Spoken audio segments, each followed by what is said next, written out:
Before we commence, I must hold you in suspense as there is some important information I need to dispense. Although I may make you wiser, I am no financial advisor. Education and information are this video's main drivers. With that spiel out of the way, I'd like to welcome all the new viewers here today. My name is Guy and I'm the main guy over here at the Coin Bureau. This channel is your portal into the magical world of all things crypto, news, reviews and coin overviews. So, if that's something you would like to avail yourself of, kindly acquaint yourself with that subscribe button. Ping that bell as well to make sure you get these videos while they're hot. Timestamps are in the video timeline for your viewing pleasure, so use them at your leisure. Okay, enough fluff, let's jump into all this CPI stuff. In order to best understand the CPI sham, we need a quick intro into this measure. So, quite simply, the CPI is the Consumer Price Index. It's a measure that examines the weighted average cost of a basket of goods and services over a period of time. That could be monthly, quarterly, or yearly. The changes in the price of this weighted basket of goods and services is then used in order to determine the CPI inflation rate. In other words, this is generally used as a benchmark for the average change in the cost of living that consumers face, i.e., inflation. So, what's in this basket? Well, it's composed of over 80,000 different goods and services, but they're broadly broken down into 8 major groups. These are given in this image right here. Now, in order to give the most representative breakdown of the consumer basket, it takes a look at those consumers who live in urban environments, i.e. city slickers. The agency that's in charge of formulating and calculating this CPI measure, in the US at least, is the Bureau of Labor Statistics, or BLS. It's been doing this since as far back as 1913, so it's a metric that's been used for over 100 years. But it's important to point out just how much power this agency has when it comes to measuring that CPI. It determines everything from the types of goods and services that are included, to how that changes over the years, to how that is all calculated, and we'll get onto that in a bit. Anywho, the BLS conducts surveys amongst these urban consumers in order to get an idea of what should be included in that basket of goods and services. Then, every month, it tracks the prices generally by asking businesses what prices they're charging in separate surveys. It is true, though, that they have started to collect information from online outlets, but this is still limited. Weird, given our digital age, but hey-ho. Now, the BLS calculates the change of the price in the basket every month and reports it as 2 numbers. One is the headline CPI number, and another which is called the core component. The core number is the CPI that strips out the impact of so-called volatile items such as energy or housing.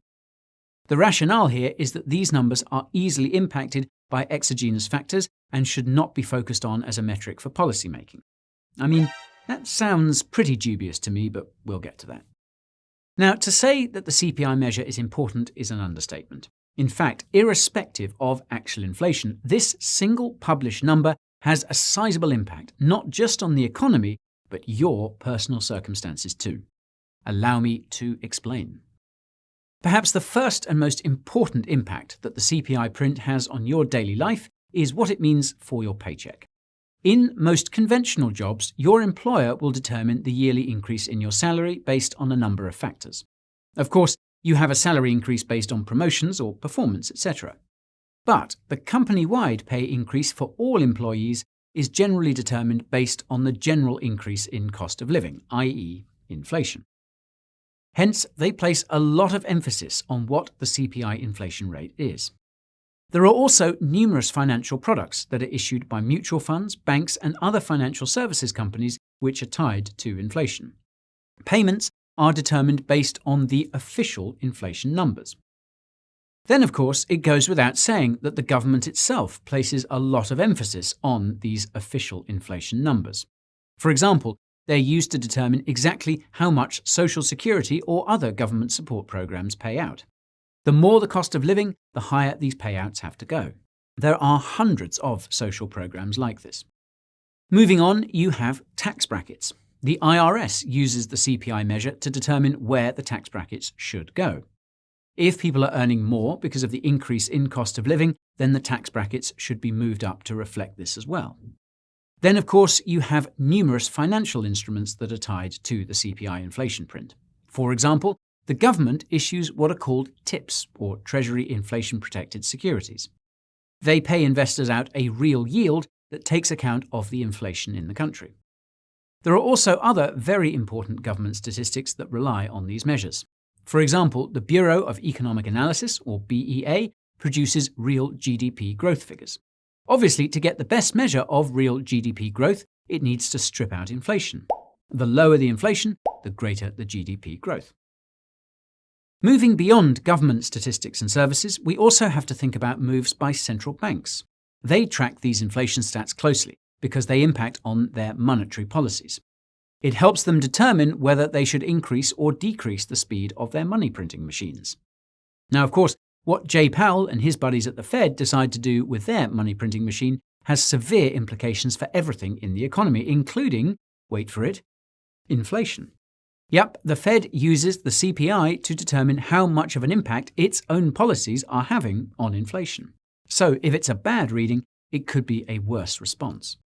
Speaking of CPI measures actually causing inflation, you have the impact of inflation expectations more broadly. If people expect higher inflation, they raise their prices preemptively. So, a higher CPI has the perverse impact of actually increasing inflation itself. So, it's pretty safe to say that the CPI inflation number is a massively important number. I would in fact counter that it's one of the most important government-reported numbers out there, mainly because of where it is used. But how bad would it be if this CPI measure was systematically undercounting actual inflation? It'd be crazy, right? Well, buckle up, because we're diving into some CPI accounting. Now, the most important thing to know is that the CPI measure does not track the price of a static basket of goods and services. Rather, it tracks price changes in a basket of goods that itself changes in composition. It wasn't always like that. Indeed, until the 1980s, there was a constant basket of goods that was tracked. However, it was decided that a change in that methodology was required. The BLS decided that this basket of goods would be updated to try and reflect consumer preferences. This is now updated every 2 years based on consumer surveys that the BLS conducts. But there are a number of other rules of thumb that the BLS uses to account for this, which are quite dubious. Starting off, you have the fact that the BLS takes into account substitution. Quite simply, the more expensive things become, the more likely people are to substitute those goods with something else because it's cheaper. If beef is too expensive, they'll eat chicken, so let's change the basket to reflect that. Back when the BLS changed the methodology, it took the view that the basket should reflect a constant standard of satisfaction and not a constant standard of living. Think about that. It's systematically undercounting how expensive things have become because it assumes people will move to cheaper items. Now, of course, this isn't entirely untrue. It's only logical that people will tend to substitute. For example, people buying soy-based product because meat costs too damn much these days. But is it fair to tell those people who used to enjoy meat that actually prices are not going up that much because they just stop buying the things they can't afford? Then, on top of the actual composition of what is inside the basket, you have the relative weight of goods and services it contains. The BLS introduced what is termed, quote, geometric weighting. Basically, it's a mathematical stunt that will reduce the weighting of those goods that are increasing in price. So, without much survey data, the BLS is applying an arbitrary adjustment that automatically moves the basket away from those goods that are increasing in price. Pretty silly if you ask me. Anyhow, so that's what's inside the basket and its relative impact on inflation. However, the BLS also introduced another adjustment that tries to account for what it terms quality improvements. Basically, those goods or services that have increased in price due to easily verifiable improvements in quality should reflect that.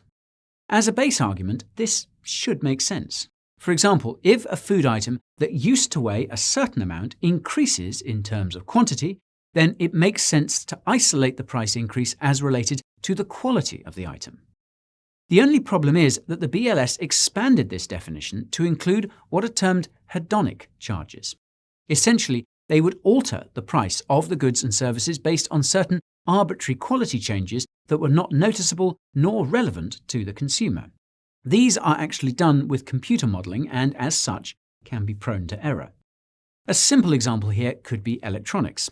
Think about how much the costs of certain items have gone up over the past year, especially because of the global chip shortage. You desperately need a new computer to do your work, but the prices are considerably up on last year. You don't really care too much about how powerful the chip is. All you care about is the fact that buying a PC this year costs a lot more than it did last year. The prices are inflated. However, because this is a quality improvement, the BLS will discount the impact of this price increase. Of course, this is a really simplified example. I encourage you guys to read this amazing analysis by John Williams on these crazy adjustments. I'll link to it below.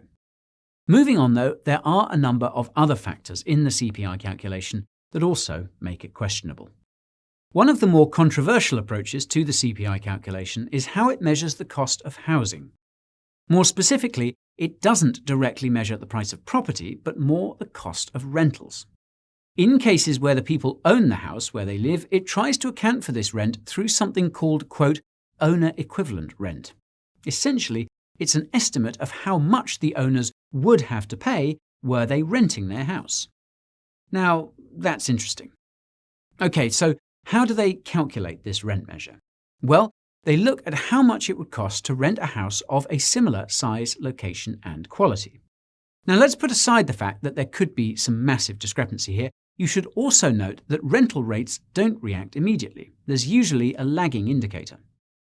People who have faced this explosion in the price of buying a home are not reflected in this measure.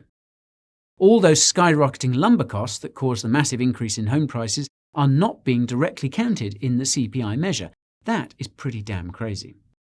So I present to you Exhibit A. This is a tweet from James over at Invest Answers. He has a great YouTube channel, by the way, and I've linked to that in the description. Anywho, in this tweet, he mentions that the CPI measure for the cost of shelter is up only 3.8%, whereas the Case-Shiller index for the cost of national home prices is up 28%. Does that make sense to you? Of course not. Now, beyond that, though, there's also a really strong chance that this shelter measure in the CPI is underreporting the increase in the cost of rents. That's because the BLS also looks at the leases that are paid by those tenants where the lease was not up for renewal. So, this cost of shelter includes rentals for people who may have signed contracts months or years ago. Contracts that are not exactly relevant to the current market conditions. That's perhaps why it makes no sense to see that the cost of shelter is up less than 4% over the year, whereas the costs of new rentals are skyrocketing. Across the US more broadly, the average monthly rent has increased 12.5% from over a year ago. This number becomes even more stark when you look at particular urban regions, the exact regions the CPI is meant to track.